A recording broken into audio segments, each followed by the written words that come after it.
The ability to create settlements is one of the more interesting new features that's shipped with Fallout 4. You can think of it as an irradiated upgrade to Hearthfire if you played the Skyrim expansion. And it's pretty much that from the go-get, a whole suite of tools designed to help you build an intentional community from the ground up. You can use prefabricated structures, or you can build everything from the floor and the structures to the walls and so forth. It allows you to hook up electricity, create amenities. Unlike Hearthfire, though, it takes it to the next step, and that so much of the functionality is unlocked from your perk tree. By putting points into perks and particular skill lines, you can start to open up whole new possibilities when building your settlement.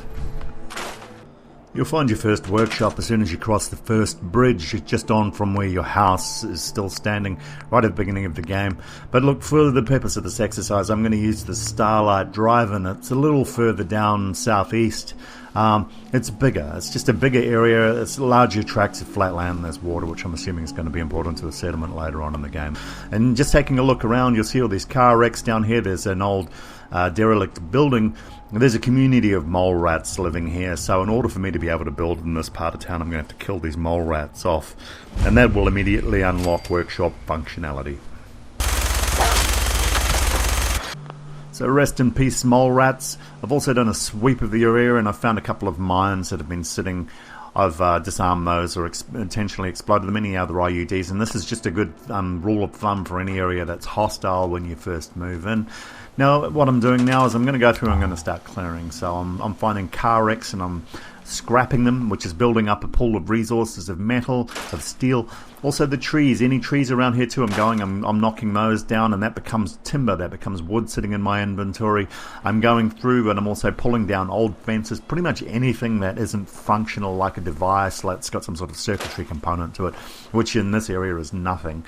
I'm going through and I'm absolutely destroying everything, clearing everything right down to the ground. And disassembly is not limited just to trees and cars and whatever large objects you find around here. Anything that can be deconstructed can be deconstructed here, and its resources stored in the workshop. You can break down lamps, dinner plates, cups, all of that sort of stuff. You can break down a scalpel, for example, a pair of scissors. Each time that you mouse over one of these components, you'll see what you're going to get if you disassemble this. So this will also become the place and the tool where you're going to go in there and you're going to start busting this stuff down so you can make the finer details. I've chosen a house from the wooden prefab structure menu. Whichever direction I move, the house will move with me. Clicking the mouse button and holding it down will rotate it clockwise, counterclockwise for mouse button 2, and the mouse wheel will move the object a little further away or a little closer. I'm going to put this down, let's have a look. No, that doesn't look right, does it? Look, there's a big space there underneath the house. So unless you're a mainland Chinese property developer, that's just not going to fly, is it? Good practice if you're laying any house or any structure down is to put down some foundations. If you go to the floor menu under the wooden structures, you'll notice that there's raised platforms, and these will tackle the whole problem of properties that are sitting off kilter from the ground. But it's very hard to find level ground in this game, so this solves this problem perfectly for you. Also, you'll find most walls, if you're trying to freestyle the way that you're building, will automatically click up against the side of ground tiles as well, so you'll start to define the shape of the property that you're building by laying down foundations. Let's do this. Let's freestyle a house.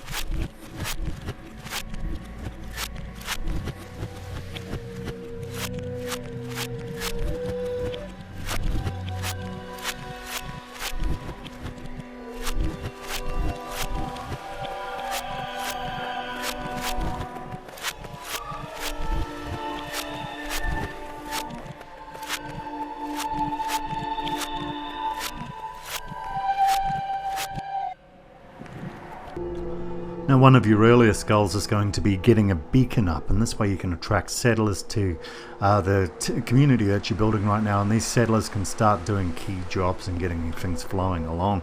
What we're going to need to do for that is go to the power menu, go through, find under the miscellaneous tab here the recruitment radio beacon tower. Find a spot. I'd normally stick this inside obviously, but just for the sake of this I'm going to dump it here so you can see the process of that interference. We're going to go to a generator, drop a generator down. The generator kicks into operation straight away. Now what we need to do is power this beacon before it's going to start working. So facing the beacon, press the space bar. You'll see a cable run out from that object. Run it up until you see it connect to the beacon. Press the space bar again.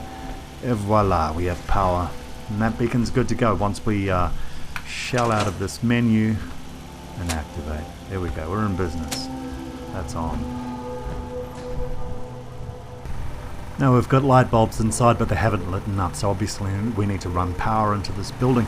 We're going to use a similar process to what we used to getting that beacon up and running. So going to the power menu, we're going to go to connectors and switches, and from here we're going to choose this power conduit. See the one that's pointing outwards, not pointing upwards. What we're going to do is we're going to find a nice spot on the wall here. We'll drop this down. And going back to our generator spacebar, running a cable right up to the top. You'll see whatever can accept that cable light up in white. We're going to press. And there you go. We've got power running into that building. Can I see the light from here? I can. I can't see the light bulb, but I can see that the building's at least lit up. What we'll do just to 100% guarantee that this is all working is just go to the lights menu. Choose an outside wall light. Drop it just underneath. How awesome is that? Now obviously one of the downsides of having cool stuff is that other people out there in the Wasteland are going to want to take that cool stuff away from you. So what we're going to do is start implementing some defense. I'm just going to drop this floor tile down here so that I've got a object to build against. That's bound. I'm going to go back up a level. No, I don't want to do that. I'm going to go up a level. I'm going to go over to defense. I'm going to drop a guard post down right here. Spin that around.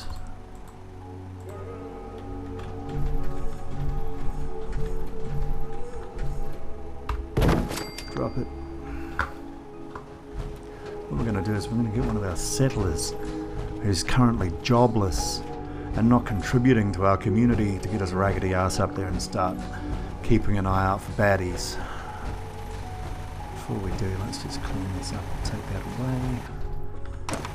Still that away. Look at that. We've got a nice perfect guard post sitting there jutting out from the side of the building. This dude, look, he's been sitting here all day. What's up with that? Eating our food. Come here. You. Pressing E in order to get a dialogue up, and then what I'm going to do is I'm going to walk up to this and assign this person to that tower. Out comes the gun. She's on her way. Up she goes. Now what you can do is have multiple guard points set up around the outside of this building or whatever within walking distance to each other, and she will walk. Apparently she's waiting for the dog to move. There it is sitting. He's been there all day. She will walk between the different guard posts. She will automatically set up her own patrol route. But it doesn't hurt to have more than one person patrolling as well, especially if there's multiple points of access into where you're going. So that ticks that box. And obviously too, what you can do is go over to defense and turrets, and assuming that you've got all the materials that you need, you can just go with the non-human solution and dump one of these suckers down to, and that'll blast anything unfriendly that comes within spitting distance. If we go to the defense/traps option here, we've got other goodies we can put down as well. A flamethrower trap. That just sounds fantastic. We've got a Tesla arc here too. We can drop one of these down, and I'm assuming it's like Tesla technology. As soon as something organic gets near it, it's going to start shooting arcs of electricity into it, which is what we want. Decorating is a very simple affair. Going straight to the decorating menu.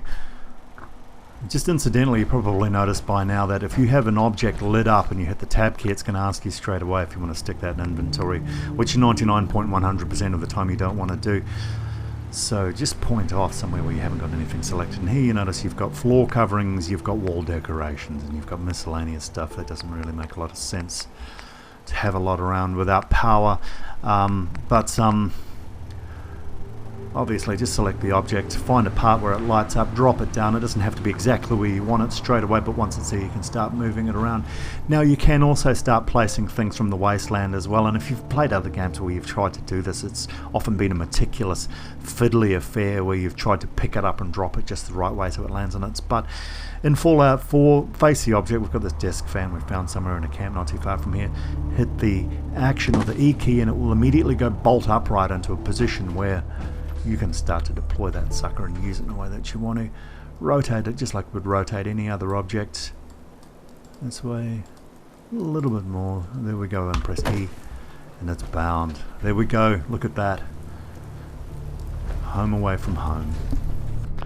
And here I go, pretty much everything I showed you I've picked up, tossed in my inventory, and I've reshuffled and I've stuck it somewhere else as well. It was over here before, now it's up here.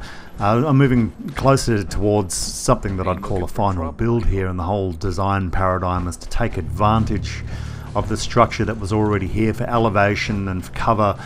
There's roofs I don't have to build because of this nice fin that's running along the top there. Eventually what I'm going to do is I'm going to run a wall around this whole thing and control access with gates and so forth. One single wall that's going to isolate everything. All the living stuff's up here, so while the barbarians run around down the bottom, they can get shot by my multiple well-armed guards wandering around the perimeter at this stage. And look, that pretty much concludes this guide. So look, I hope that you found something useful on there. When I first started looking at this, I thought, oh my god, are they really going to go this way? Are they going to turn this into The Sims? But look, it's been 4 days now and I haven't left this place. I haven't done any questing at all. I'm loving it, and I know you're going to love it too. Game Auditor, thank you for watching this video. Please take the time to like, hell, why not even subscribe?